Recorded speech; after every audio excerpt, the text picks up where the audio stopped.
निवडणुकीचा अर्ज भरण्यासाठी अगदी काही तास उरलेले आहेत, त्यामुळे सर्व उमेदवार जे आहेत ते रॅल्या असतील, सभा असतील हे सोडून मतदान केंद्रावर, निवडणुकीच्या केंद्रावर आपले अर्ज दाखल करण्यासाठी दाखल होताना पाहायला मिळत आहेत.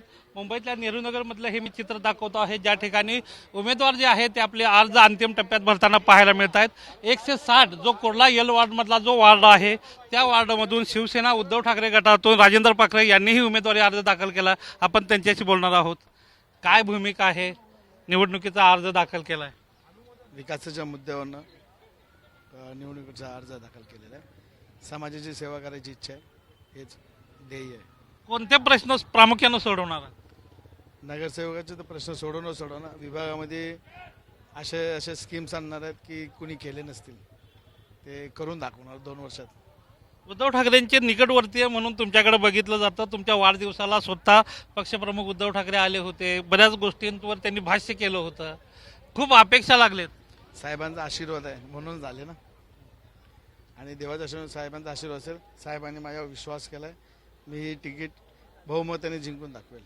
तुमचा जो वार्ड आहे, खास करून मग मिलिंदनगर असेल, नारायण प्लाझा असेल, पुन्हा त्याचबरोबर भीमनगर असेल, हा संपूर्ण जो परिसर आहे झोपडपट्टी बहुल एरिया आहे. वॉटर गटर मीटर सारखे महत्त्वाचे प्रश्न अजूनही मार्गी लागलेले नाही आहेत. आता शिंदे गटाचं समोर तगडं आव्हान आहे. असं काय आव्हान नाही, म्हणून रोज पैसे देऊन फिरायला लागलेत माणसं घेऊन. आता हे 16 तारखेला माहीत पडेल. कोविडच्या काळात तुम्ही केलेली कामं खूप चर्चेत आहेत. तुमचा जनता दरबार खूप लोकांमध्ये आणि मुंबईमध्ये चर्चेत होता, त्याचा फायदा होईल वाटतंय? 100% होणार. देवाचा आशीर्वाद 101% होईल. विजयाची खात्री किती टक्के? म्हणून 101% आहे.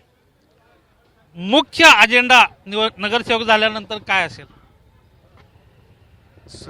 प्रभागाचा विकास असेल. प्रभागाचा विकास हा मुख्य अजेंडा असेल आणि 101% आम्ही निवडून येणार अशा पद्धतीची विजयाची खात्री घेऊन या ठिकाणी निवडणुकीचा अर्ज दाखल करून हे उमेदवार जे आहेत ते आता प्रचारासाठी रिंगणात उतरताना पाहायला मिळत आहेत. हरीश सावंतसह गोविंद तुपे, झी 24 तास, मुंबई.